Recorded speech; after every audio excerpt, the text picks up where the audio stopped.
optimize that. So we are recording this session. It is going to be live on our YouTube channel, and it's going to be posted on our YouTube channel after we are done. Josh, what are you drinking there? That is water.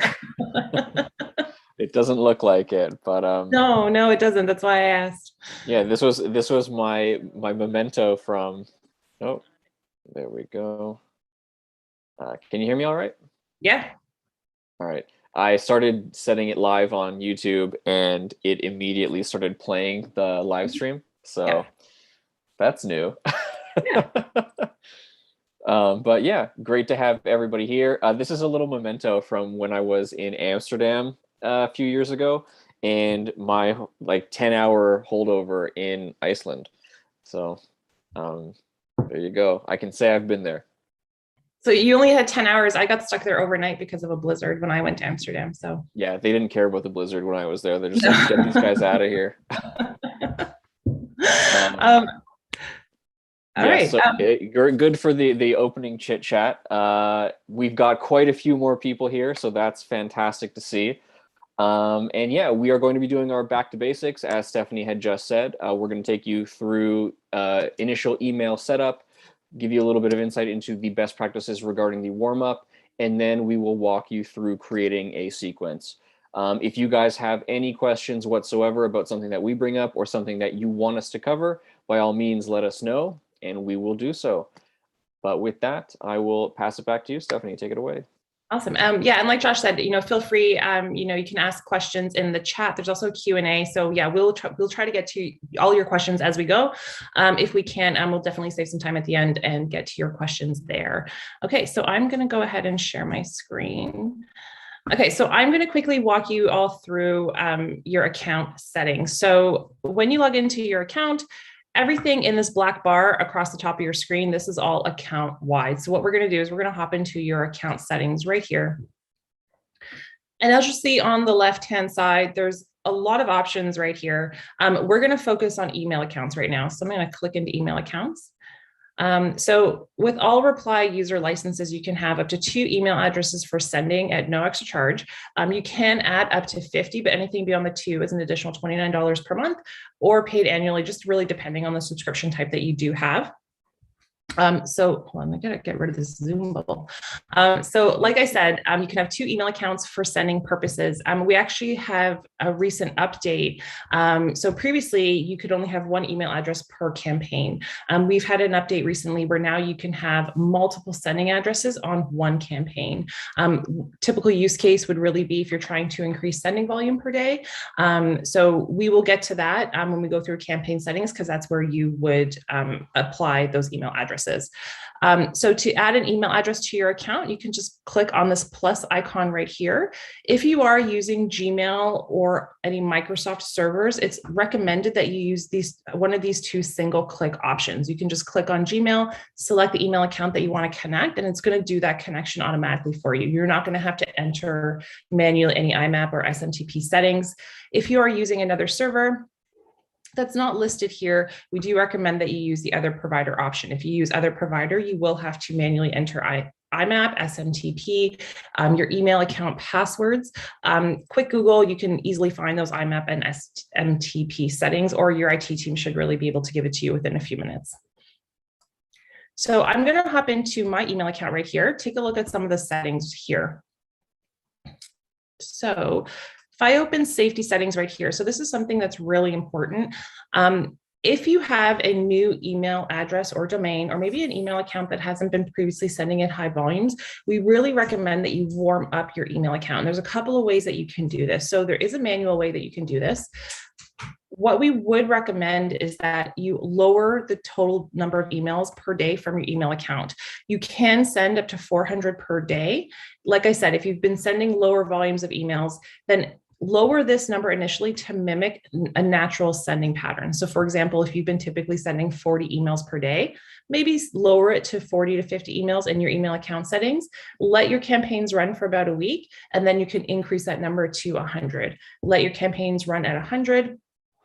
for about a week, and then increase it to 150. So what you're doing is just slowly increasing your daily sending volumes.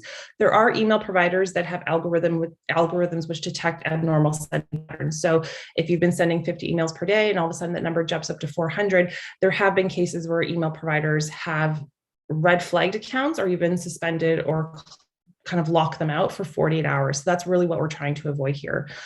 While you're warming up your email account, it's also really important that you do get opens and replies on those emails that you are sending. So a quick workaround as you're warming up your email account would be to send emails to friends, family, colleagues. In that email subject line, you would just ask for them to open the email, and in the body, just ask them to reply to that email and not mark it as spam. The more open rates, the higher open rates or the higher your reply rates, that all works together to build and maintain the reputation of your email address and your domain. We recently have an update, and maybe we can kind of touch base on this later on in the call, where we do have a warm-up feature within the platform.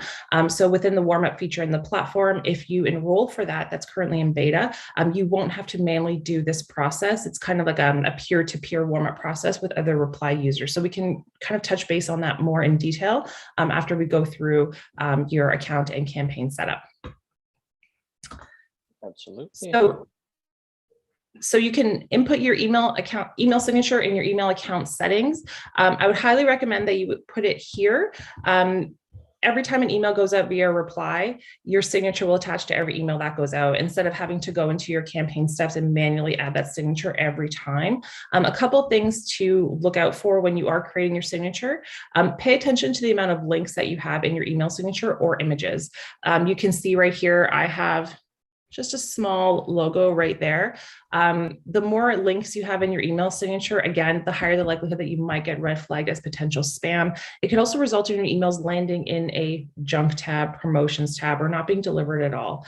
So pay attention to that. I've seen email signatures where there's a LinkedIn, an Instagram, a Facebook, an email address, a company landing page. They're all hyperlinked.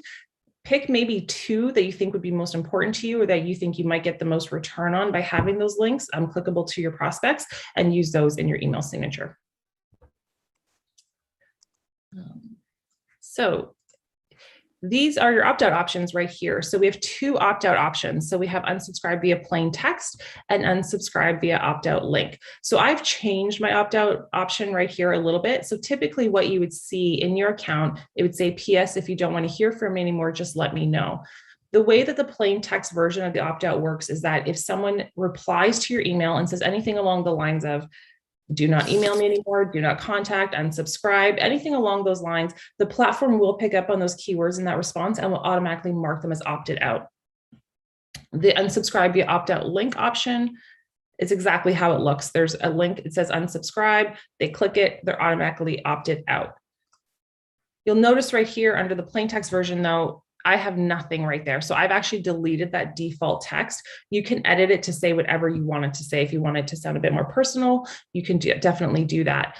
I prefer the plain text option. And the reason is you want your emails to appear warm and personal. That's the whole point of using reply. So you want your prospects to think that you sat there and you typed this email just for them. And then what happens is they scroll to the bottom of the email, they see an unsubscribed link and they think, oh, it's an automated email.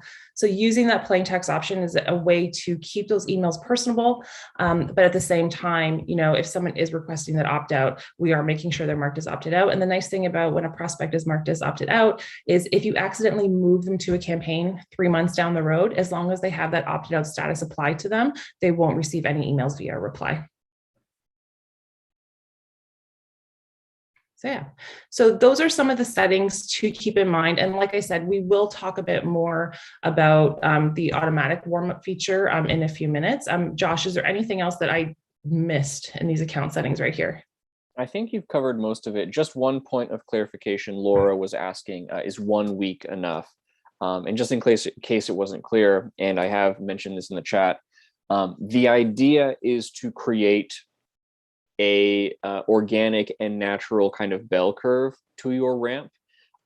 So when she says 1 week, Stephanie is referring to the idea of sticking to a static limit for a set period of time and then increasing it incrementally the next week. So you don't want to jump from 100 emails straight to 400. That's too big of a gap.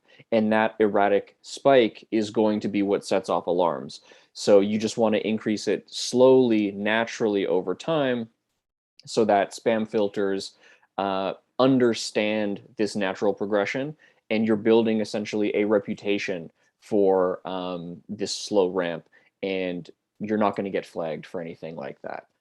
So it's all about slow, natural progression as opposed to just jumping and making big erratic spikes. Yeah. And I mean, I've seen accounts, I've talked to customers and they've set it to 400 and they've started sending emails at 400 emails per day right off the bat, and they haven't gotten red flagged. But I have also spoken to customers who they've set it to 200 and they get red flagged right away. So these algorithms are very random as to who they flag, but you just don't want to take the chance that you might happen to be one of the people that gets locked out of your Google account for 48 hours. So always make sure you are warming up your email accounts. Yeah, it also comes into effect the level of reputation that you have coming into these types of systems. If you've never sent an email before in your life, if you immediately start sending hundreds of emails, you are much more likely to get flagged than someone who has used things for mass mail in the past. So you have to think about kind of context with these things as well. You may be able to start a little bit higher on that scale if you have some experience and your reputation is a little bit better. But typically for people that are just starting out, we recommend starting low, 50 to 100, and then increasing that incrementally over time.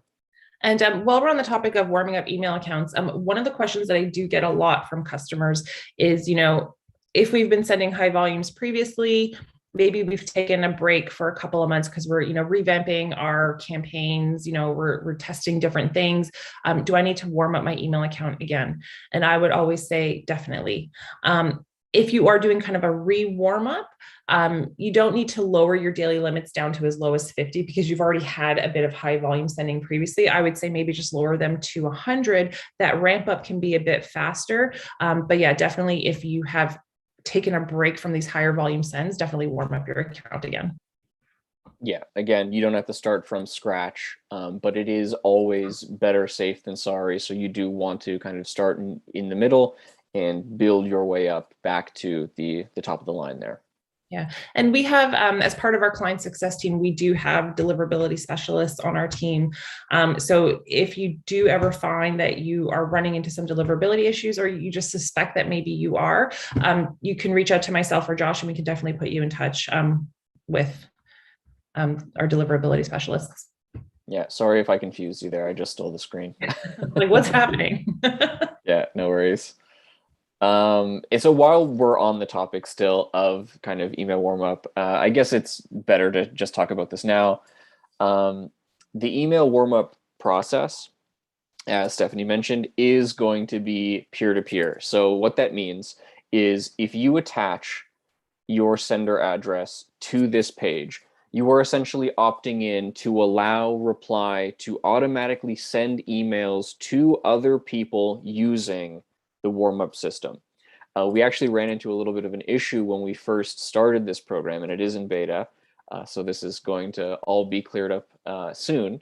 But people were not immediately aware that we were going to be sending the emails to their connected addresses. So they started marking the emails that were incoming as spam, which defeats the entire purpose of the warm-up process. So essentially, in this overview guide and in our support articles, we have outlines to create filters in order to keep your inboxes clean, to avoid the inevitable clutter that can happen from this. But the one thing we do want to stress is that it is peer-to-peer. You are opting in. You are going to get emails from strangers. They are automated, and they are automatically being responded to help create the, not even illusion, because it is in fact genuine interaction, but it's helping build a solid reputation for those future email sends. So that's essentially the main idea there. And it can be used for two different purposes. You can use it to help you with your initial ramp. So if you're brand new, you're not entirely sure how to properly get that organic kind of bell curve. This is going to help you quite a bit. You will essentially set a limit that you want to reach, and then every day reply on the back end will help you achieve that goal. The second thing that the warm-up can help you with is keeping your reputation at a specific level that you're comfortable with, that you're happy with. A lot of people will kind of go as fast as they can to get to that 400 maximum and not really pay attention to how people are interacting with the content. If you're sending hundreds of emails a day and you're getting a lot of bounces, you're not getting a ton of interaction, you may have started with a very pristine reputation with a very high spam score. But if you're not paying attention to those bounces or that low interaction rate, that number will inevitably drop. So by using the warm-up, even if you're already sending at high capacities, you're essentially ensuring that whatever score out of 10 as a hypothetical you're currently at, you stay there and you don't drop. It's also a great way to keep your numbers up if you do decide to take a break from outreach. Stephanie mentioned, you normally would probably have to start ramping up again. If you opt into this warm-up, there are always going to be emails incoming and outgoing on the back end. So that essentially cuts that part out. You wouldn't have to start from scratch. You wouldn't have to build all the way back up because you're consistently at a specific level of interaction. There is a much more in-depth look at all of this. I think it was actually 2 weeks ago, and we got the person in charge of the entire program to kind of walk through it all. So that will be on our playlist on YouTube. So if the warm-up is something that interests you guys, I would recommend hopping in there. And we will, of course, share those links as well. Anything you think I should add, Stephanie? No, I think you're good to move on to a sequence. All right, beautiful. And again, if anybody has questions, feel free to throw them our way. I'd be happy to help. So to start with this, the sequence creation, we will talk about the contextual add new button. So wherever you see this red plus, whatever page that you're currently on, that is going to be where you want to create a new version of it. For sequences specifically, you will have two options. You can either go from template, which will give you an option of reply curated templates. These are typically here for if you're struggling to figure out how to structure your sequences, the types of content to write for your particular industry or use case. We have quite a few of them here, and they are designed to keep you in line with what is currently working in the world of cold emails. And so we do have a little bit of a metric system here that will begin to populate once you start writing your messages. The other option that you have is going to be from template, your team templates. If someone else on your team saves a sequence as a template using this option here, it will create an exact duplicate of that sequence, barring the actual people in it. So you don't have to spend your time kind of copy pasting or looking up whatever somebody else wrote. You will have an exact copy immediately there for you to edit and tinker around with. You can also simply create a straight up duplicate of a sequence that you own. And again, it'll be an exact copy minus the people inside. But for the most part, when you're first starting out, you will be using from scratch. And this will create a campaign wizard for you to follow step by step. The number one thing to remember when it comes to these sequences is that reply is designed around innovation and iteration. So if you're not entirely comfortable with what your sequence looks like on first pass, if you don't have the time to write all of your follow-up steps in your first setting, you can kind of just create one step and set it on and come back to it later and edit any existing content, add new steps, add new people. The entire thing is a playground for you to do with what you will. As far as the steps go, it's pretty standard fare.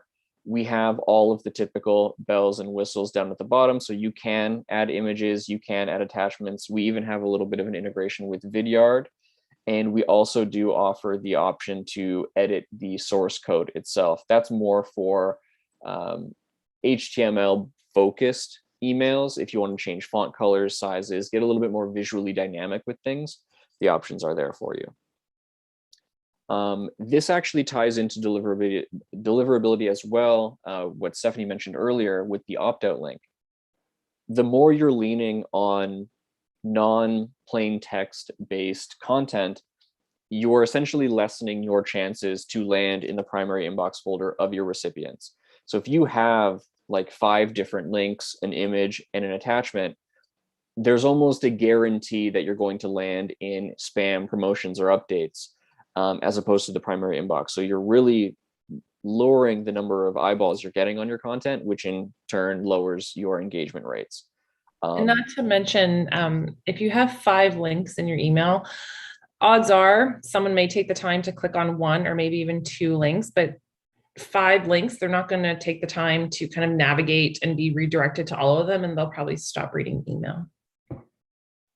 Exactly. So as you begin typing out your content, you will start to see these metrics begin to populate. And they do go in order of importance. So subject length, word count, and question count are things that over the years we have found to be generally applicable regardless of the use case that you're sending. So those are numbers that you're probably going to want to pay a little bit more attention to. Subject length in particular is something that has a technical aspect to it. Most people are looking at their emails on smaller screens, mobile devices, things like that. And there is limited space for the subject line to actually populate. So if you go over this number, that's key information that you're losing, that you may be required to get those opens that you're looking for. So as kind of short and concise as possible, there is probably the best way to go. And I wrote this message specifically to show off what positivity actually refers to. Reading level, positivity, and spam word count are more supplemental in their nature and are not going to be the direct reason why someone does or does not respond to your messages. They're more designed to keep your emails sounding conversational. And positivity in particular is triggered off of happy words. So lovely is what triggered this. And that's why the score is so high, because there's only neutral value words here. Hope is probably also a positive word as well. But there's no negative connotative words. So the score is not getting lowered to any degree.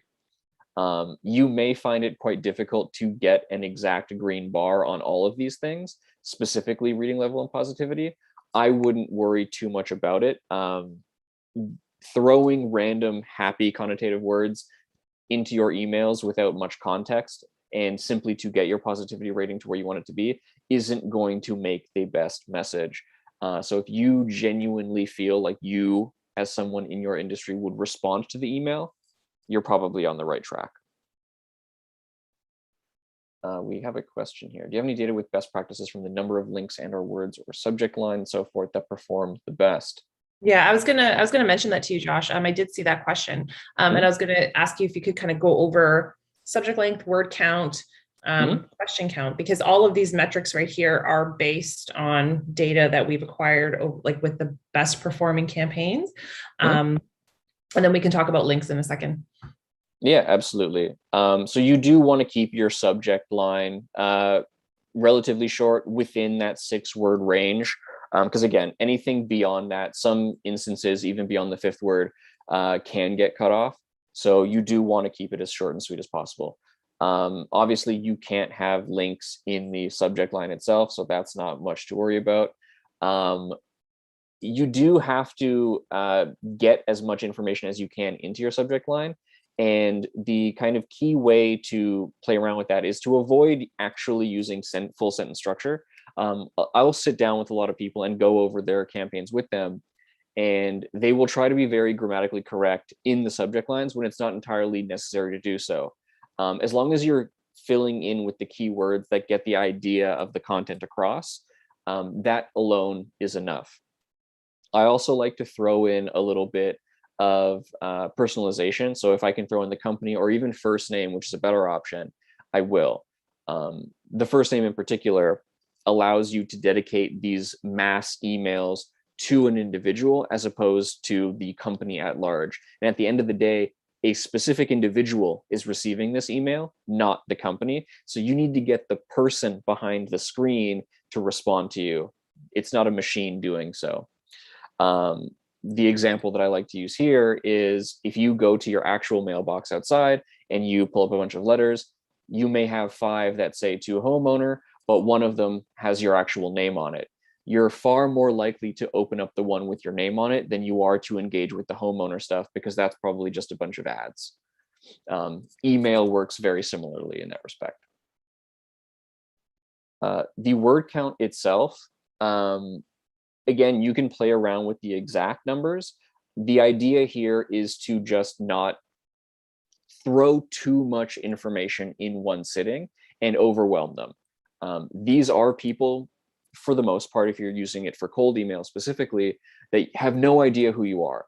So if you write them a novel on your first touch point, they're probably not getting through the first half. So you want to have as much good, solid information and potential for interaction in your opener as possible. And usually keeping the word count around the 60 to 110 word mark is enough time to get the key information across. Or an easy way to kind of think about it also is 3 short, concise paragraphs.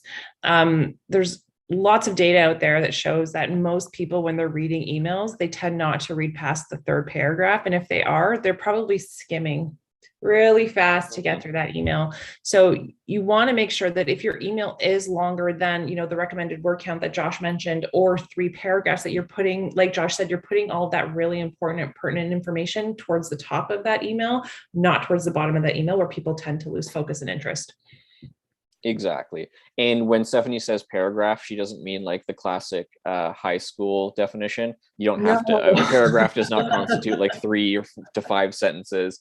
It's just like kind of like 3 chunks. And it also helps with just kind of parsing the information that you're trying to get across. If you have just one massive block of text and the most important piece of it is hidden in the middle, they're far less likely to actually see that, especially if they're skimming, than if you were to have 3 distinct paragraphs for them to view. Last thing that I want to mention in regards to this here is, before I move on to the variables, is the question count. This is directly responsible for a lot of your early engagement. And a lot of the times when I do sit down with people, the only question that they'll ask is, do you want to hop on a phone call? And that typically doesn't do what you want it to, because if they haven't gotten any interest from the rest of your messages, and the only question you're actually asking is if they want to hop on a phone call, they don't have to respond to get the idea across to you that they're not interested. They can just keep on ignoring it. The type of questions we're referring to here are probing questions or leading questions that are targeting specific pain points and alluding to the fact that you have solutions. We have other calls where we dive a lot deeper into the actual content aspect of the emails, so I don't want to spend too much more time here, but the idea is to directly address something that you have expertise in, and then in a follow-up email, you give specific details about how you're going to solve their problem. Just asking them if they want to hop into a phone call isn't going to really get them to engage with you.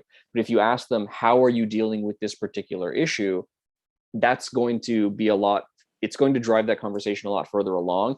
And at bare minimum, if they've read it, get them thinking about potential ways that they can improve, or at least look at the area that you've mentioned and see if they need to have improvements there. Especially if it's a cold email that you're sending, especially if it's someone that you've never spoken to before, they don't know who you are. Odds are, if you're asking them, like Josh said, probing questions about, maybe their business, like what hurdles are you running into? What things are you kind of having, or obstacles are you facing? They're more likely to respond to something like that. And kind of, then you can begin a dialogue, as opposed to, hey, here's our value proposition. When are you available for a quick call? So there is a question here, and maybe we could just touch on this really quickly, and then we can move on, Josh, because I think we're already at 1:30. Would it be effective if the subject line says, "Hey," and then a first name variable? So Josh, I'm going to ask you for your 2 cents in 1 second. I'm kind of on the fence about this because Josh and I have been working here at Apply for about 5 years, and what worked 5 years ago in terms of subject lines and open rates doesn't necessarily work now. So I would say that this was very popular a few years ago. High first name, kind of really putting that subject line, or sorry, that variable in that subject line to get their attention. I would say that if you're going to use a first name variable in that subject line, add on to that subject line and kind of make it a bit more reflective of what's actual in the content of that email. Josh, what are your 2 cents on that? Yeah, it's a little bit tricky. There's no one definite solution to what to write in a subject line. It's going to largely be indicative based off of your particular list. If you feel or know that the people that you've kind of gathered are more responsive to that kind of engagement, then by all means, go for it. Typically, something along the lines of this tends to work pretty well. You're again targeting directly to the individual, and then you've got a few words just outlining what this email is going to be about. You can also ask a few questions in the subject line itself, but you still want to keep them short and sweet.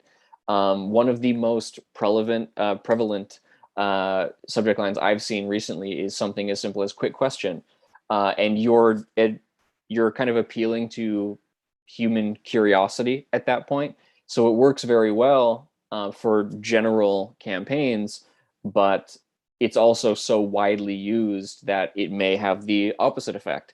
And people may instantly key in on the fact that this is an automated message and not want to engage with it for that reason. So it's all about doing the research beforehand and then trying to gauge whether or not a specific approach is going to work. The more general your list is, the harder it is to kind of hone in on one particular style or strategy. So that's why we have A/B testing, and you can try out different subject lines, send out a few of those emails, see how people are engaging with them, and then you can pause any variants that you don't think are performing as well as you'd like. I hope that answers the question. Good answer. The last thing that I wanted to talk about before I move on to the next phase is the advanced variables, as Laura mentioned earlier. We have a number of different options. Our basic variables are going to be all of our default fields. And the way that these work is we are pulling information directly from the contact profiles. So if you're adding them manually through a CSV or directly from an integration, we're pulling information from a mapped field and filling it in reply. We are going to pull in exactly as written whatever's there. If the information is missing, we will mark the contact as inactive, meaning the email will simply not go out until that variable has been addressed. In the case that you don't want inactive contacts and have to manually go in and adjust them, we do have the advanced variables. So company/your company is a perfect example. If you have a sentence where you want a fallback variable where you feel like a specific company doesn't necessarily need to exist, you can put a fallback term. So if company is missing, the variable will be filled in with whatever context that you've added on the back half. And we have a number of different options here. You can actually use custom variables on the first half as well. So title, you can drop to sales leader. If you have a particular industry that you're reaching out to, you can adjust that to whatever you'd like. These can be kind of played around with quite a bit. And the formatting is always going to be the same. The base field will be on the left and the filler text will be on the right. For some of these more conditional variables, there's actually not much you need to do here, as they all typically apply to a particular instance. For example, these dates, typically used for trying to get those meetings booked and things like that. These will automatically fill in depending on the actual calendar date. For some of these more custom objects, essentially in these first brackets, you're filling them in with one of your initial variables. And if those equal something, you're essentially telling the computer to automatically fill in the next bit of text with a different variable. So you're essentially tying two variables together. These can get quite complicated, and the use cases are rather slim. Usually, the conditional variants for dates are going to be the most commonly used. Specifically because they kind of cover the entire gamut of your calendar system here. And you can even throw in like a weather variable or something like that if you use some of your more custom options. But typically your basic standard templates filled with normal variables are going to be enough to get the information across and scale and customize your emails on a larger broadcast. So don't put too much stock into the advanced variables. If you don't know right off the bat what to use them for, don't feel the need to throw them in there unnecessarily. And then lastly, we have the improve with GPT-3 option. This is more designed for people that are struggling with content. If you don't know how to write your emails, what to write, or English isn't your primary language, improve with GPT-3 is a way to automatically kind of bolster your content through bullet points, or it can edit any existing text that you currently have. So the options are pretty standard. I think of it as Grammarly, but a little bit more advanced, and it does skew towards non-native English speakers. So if you're confident in the message that you've written, there's no need to click on it. It won't do anything if you don't. You can also view a full preview to get an idea of what these messages will look like with the filled variables and any sort of other customizations that you've added. And if you want to throw in a even more relevant test, you can send a direct test to whatever email that you've chosen. This is also good for things like Mail Tester. If you want to run a diagnostic on your email domain, you can send a test directly to whatever inbox that they've provided, and then you can check on Mail Tester to see your score there for anybody that's familiar. This is also where you can save instance templates. So this is going to be a specific step. And if you don't want to save your entire sequence, but you do want to share this step one, for example, across your entire team, you can save it as a template, which will be up at the very top of your screen there. So we have spent quite a bit of time on the template editor. We do have a number of other step types for you to play around with. And we will be going over multi-channel sequences in a future video.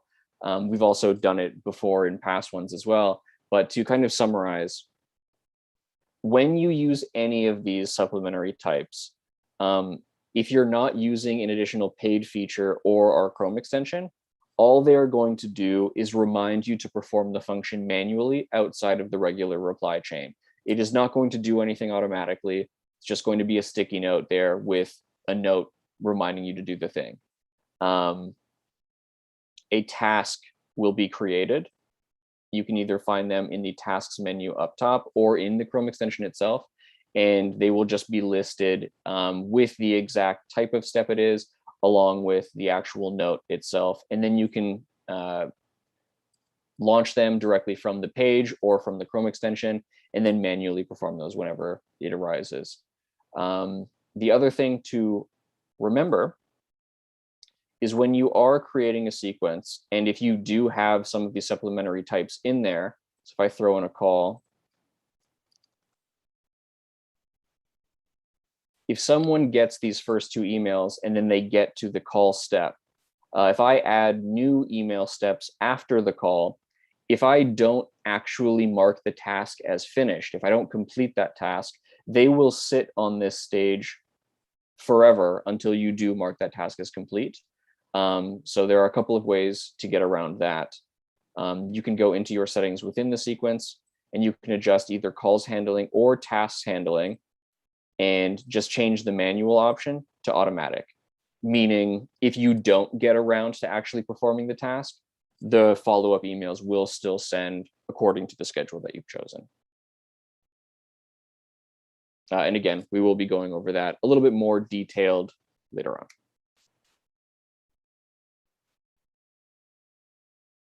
Lastly, for steps is the actual scheduling and how the emails are delivered. Because we are sending directly from your connected email addresses, we don't want to send all of the emails out in a single batch at the exact same time. So you will be able to choose days of the week and then windows within those days for the emails to go out. And by default, it will actually be set to Monday to Friday, as close to your local time as we can detect. But you can adjust that simply by hitting customize. And you can shorten the window, lengthen them, you can drag them around, and you can select any days of the week that you think are relevant for your particular audience. In the case that a sequence happens to land on a day that you have not specified, so if I go back to the sequences here, and we'll just go to hello everyone. For instance, day 1 is going to be the day that you turn it on, you add the people, and in this example, day 778 happens to land on a Saturday. A year and a half later. Yeah, exactly. You're thinking long term for this particular sequence. But so if this day 778 just happens to land on a Saturday or a Sunday, you have not enabled those for your particular schedule. The sequence will automatically understand this and move the send to the next available window. So it automatically creates a little bit of a backlog for you. So we will never skip contacts. We will never skip steps.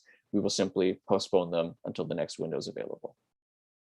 And you can also adjust these at any time. So if you feel like a year and a half is a little bit too much, you can change that to be as soon as you need it to go out. We're nearing the end of kind of our basics. So if there are any further questions, feel free to let us know. But what I wanted to touch on here is just how to actually get people into your sequences and what some of these different statuses refer to. Again, we're looking for that red plus button. If you want to add people directly to a sequence, you can create them manually, but that's not going to really work for you at any sort of scale. Add from existing allows you to select from all of the people that are not currently in sequences from your main people page. So all of these people that are listed are not currently being emailed by anybody else. As soon as I select them, if I were to go and click the add from existing button again, Abby Turner here would no longer exist. She wouldn't be available for me to select. More often than not, though, the option that you are going to be using is import from CSV. And that's relatively straightforward. You will simply wait for the window to pop up, grab the file that you want to work with, drop it into the window here, and then you will be able to map the different columns with any of the default options that we have, or you can even create custom fields if you want a more relevant match. And any custom fields that you do create through this method will be available for you to interact with at any point moving forward. Once you hit import, you'll wait for it to do its thing. It will vary depending on the number of contacts that you have in here. But once that's done, you'll get one of these, you'll get these 4 different metrics popping up. And what they refer to are imported means the contacts never existed prior to that particular file. So this is the first time you are ever adding them to your account. Updated means that they did exist before. We found a match based on email address, and we simply update the existing information. So things like company, first name, last name, whatever the case is, we will update those fields as well as any custom options. Skipped refers to the idea if there are multiple contacts in the same file with the same email address. Reply doesn't create any duplicates. We're always going to be updating an existing record based off of that email. So if we do find more than one, we will simply skip that option. Sorry if you hear some loud clanging. Apparently something's falling outside and during the construction. So I Yeah, for apologize for for any of that. you who don't know, who haven't had the joy of having a meeting with Josh, Josh is living in a construction zone right now in Yeah. downtown Toronto. They're building condos all around him. So They're gonna swallow my house any day now. any day now, yeah, yeah. But lastly is import errors, and that refers to if they're missing a key piece of information or the email address is formatted incorrectly. So the only two mandatory pieces are first name and email address. If either of those is missing, the contact will not be saved. And for import errors, for more formatting centric things, I can use an example that we actually run into a little bit internally. We have an MRR custom field in some of our files. And on occasion, the MRR field will have the $sign attached to it. And if I don't manually remove those, they all show up as import errors. So certain symbols can lead to a little bit of confusion. Mainly, you want to use solely numbers or text.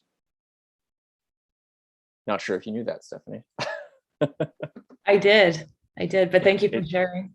Yeah, it's a little annoying sometimes. Once you've done your import, you will be able to interact with all of the people in that particular sequence. You'll see that some of these people have been grayed out. That means that they were blacklisted. So even if they find themselves in a sequence, they will not actually receive any messages. Usually, if you're getting a lot of bounces, what I personally do is I'll go to the bounced tab, either within the sequence or on the main people page, and just blacklist all of the people that have bounced so I don't accidentally double up on any of those sends. The +1 refers to if they're in any other sequences that belong to other individuals on my team. So for instance here, I actually have 2 accounts, which is why it's showing one from me and then one from, who's this? Eugenia, the head of support. So this individual was being emailed across 2 different members, and that's what that little plus indicates. So the number, whatever the number is attached to the plus, is the number of sequences that they're a part of.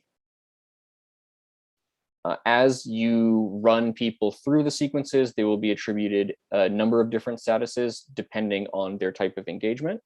You can manually adjust those to essentially be whatever you'd like, but predominantly this is going to be done automatically. So you won't have to be working with this too much. But if you do think that something has been miscategorized, or you want to preemptively attribute a status, you can add or subtract whatever you'd like. You can also move people across different sequences using the paper airplane icon. Again, a person can only exist in one sequence in any given login. So in my account, they can only be in one sequence, but they can be in another sequence that belongs to another individual. So if I want to move them out of one of my sequences and into a new one, that's where this would come into play. Move to list is more for organizational purposes. That refers to, they are lists and they're all saved on the left-hand side on the main people page. They are not tied directly into sequences. They're completely separate entities. So again, this is more for segmentation and essentially saving filters or files, if you will. And I think lastly, if Stephanie doesn't have anything else that she wants to add here, I try not to overwhelm everybody, but I understand this has been going on for quite a while. There's 2 questions that I just want to make sure that we get to before we wrap up today. So we have about 10 minutes left. So they're both about LinkedIn. So maybe Josh, when you're done here, we can get to those questions before we hop off. Yep, absolutely. The last thing that I wanted to mention was just some of the metrics that you can view within the sequences. On the main people page, before we go to stats, you'll see opens and views. Commonly, we get asked quite a bit, what is the difference between an open and a view? Opens are unique per step, meaning if I have 8 steps and they're all email steps, I can only ever have a maximum of 8 opens. You can only open each email once. Views are the total number of times they have come back to that email. So views is the much more actionable item and the much more important number when it comes to looking for indicators of interest and finding out specifically who to follow up with in a more distinct manner. Rule of thumb, if you have at least 2 to 3 more views than you do opens, so for example, if I have 1 open or 1 delivery and 3 views, that means they've come back to my single email 3 times. That's usually enough of an indicator that there's something in there that people are latching onto, but not enough to kind of pull them over to your side of the fence. So maybe sending them a LinkedIn request or giving them a voicemail drop, reaching out to them in some other fashion aside from email may be enough to help them realize that these aren't automated messages and want to engage with you more that way. And then we have the basic stats page, which will give you the full rundown of your sequences. By default, it will show you only the previous week of activity, but you can change the kind of custom range, or you can just set it to all time, and you'll be able to see how your sequences have performed from the moment that your campaigns have been turned on. Awesome. Thanks, Josh. So like I said, we do have 2 questions. Like I said, they're both about LinkedIn. So the first question is, what about LinkedIn? If the CSV file contains the contact's LinkedIn, I guess, details, will the sequence automatically send the connection? So very good question. And we have actually gone over this in a lot more detail. We spent roughly 45 minutes talking just about this kind of stuff. But so what will happen, using this as the example, I add a person to this sequence. They're immediately added to a LinkedIn step, and it's supposed to send them a message, send them a connection request. What will happen is a task will get created on your tasks page, and one of 2 options can occur. If you do have the profiles already assigned, when you click launch the task will open up, a big bubble will appear, and there will be another button asking you if you want to send that message right away. So you would still have to click that extra button in order to actually get the message to go out or for that connection request to go out. It will not immediately send it because it does offer you the ability to edit the email or the message one last time before it goes out. And you can mass select all of them and then just kind of click the button rapidly to get those emails out in a much similar fashion. But it is not true 100% automation. It is pseudo automation. Or semi-automation. Yeah. Semi-automation. If you don't have the profile at all, if you don't have the URL, when you do open the task and you do hit launch, it will just run a search on LinkedIn for the name, the company, the title, whatever information that you do have, and try and find the person on LinkedIn for you. Yeah. And just important to note as well, with the LinkedIn semi-automation. So with the LinkedIn steps, for example, you have the option to view profile, send a connection request, send a message, or send an email as well. Whatever option you're choosing for the LinkedIn step, as Josh said, it's semi-automated. You can execute those tasks within the reply UI, or you can also utilize it or execute those tasks in our Chrome extension. So, I always recommend that if you're using anything, like Josh said earlier, beyond an email in your sequences, to utilize the Chrome extension in tandem with those additional types of steps that you have. And Josh, that kind of leads into the next question that we have about LinkedIn. You had mentioned like LinkedIn URL profiles. So Jessica asks, do we have the option to capture contact details directly from LinkedIn? We do indeed. And again, that is going to be available in a future call. We'll go over it again and in one of our previous ones on our playlist. But the answer is yes. So if you go down to settings and to Chrome extension, you can Josh, install it here. I can show mine if you want. Yeah, that'll actually be awesome. Okay, so you stop sharing your screen. And give me 1 second. Let me pull up mine. Okay.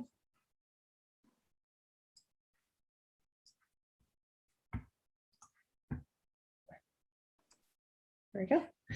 And get rid of this Zoom bubble. The Zoom bubble haunts me all the time. It's always in like directly in. It's so annoying. Okay. So this is the Chrome extension right here. So with all of our subscriptions, you do get 200 monthly search credits for free. And so the way that it works, if you come into your Chrome extension, if you click on the main menu right here, if you go to find emails, So this is automatically going to open up LinkedIn. There are some default search parameters. So this is kind of a bulk search that we can execute right now. Zoom window out of the way. So you'll see right here that the default search criteria is VP of sales. And then, there are some people listed here, but as you'll notice in the Chrome extension, it's starting to search for the contact information of these contacts. So we can see Dylan James. We were able to find his contact information, as well as Paul. There are two reasons why maybe there's information that we can't pull. So you'll see right here, Shelly West, we were able to pull her position, but not necessarily her contact data. Sometimes people just don't have their corporate emails associated with their LinkedIn account. And I am one of those people. I am guilty of that. I realized that when I was trying to demo the Chrome extension. Another reason that it could be an invalid email address. So we obviously don't want to give you invalid information, which is going to lead to an increase in your bounces. So a couple things you can do here for if these are the contacts that you are looking for, you can select them. You can save them directly to your reply account. You can even move them directly into a reply sequence right here. If you want, you can even move them to a list. You also have the option as well, if maybe you're searching for a specific contact in LinkedIn, not wanting to do a bulk search, you can just search for their name right here, click on the person, and you can pull that data into your reply account via the Chrome extension. Beautiful. And we got one follow-up question there. Can I pull the contact info from lists on LinkedIn, or does it only work from the search page? Hey, Nika. Didn't want to call her out. And the answer is yes, it should work. So if you have a pre-rendered list and you just pull that up and you have the task, or sorry, the Chrome extension open, it should start scanning. There is a little bit of a functional difference between normal LinkedIn and Sales Nav. I don't believe it works on lists in Sales Navigator. It only does work for searches. But on native normal LinkedIn, there shouldn't be a difference. You can also actually use it for CRM syncs. So if you don't have a native integration connection, you can pull up a list in HubSpot or Salesforce or Copper. And if you have the Chrome extension open, it'll start scanning those and try to pull in the information if it's available. All right. So we have 3 minutes left. I don't think there are any more questions. But like Josh said, we have done previous sessions about, specifically multi-channel sequences, which does include LinkedIn steps and calls and things like that. We've also done sessions based on our integration. So Josh just talked about, being able to pull in contacts from the Chrome extension into Salesforce or HubSpot, for example. So those previous sessions, you can find them on our YouTube channel. But we will also be doing newer sessions and hoping to kind of get new people to join us and, have a really interactive experience there as well. Absolutely. So we thank you guys all so much for sticking to the end with us, for asking your questions, and hopefully we see you guys next time. And if you have any further follow-up questions, we have our live chat in the platform, and you can email us directly. I am Joshua at reply.io. And I'm Stephanie at reply.io, but with an F, not a PH. That's a point of clarification every time. I've been doing it my whole life, just so you know. Yeah. And with that, yeah, we've come up right to time. So we hope to see you all again, and we will talk to you all shortly. Hi, everyone. See you guys.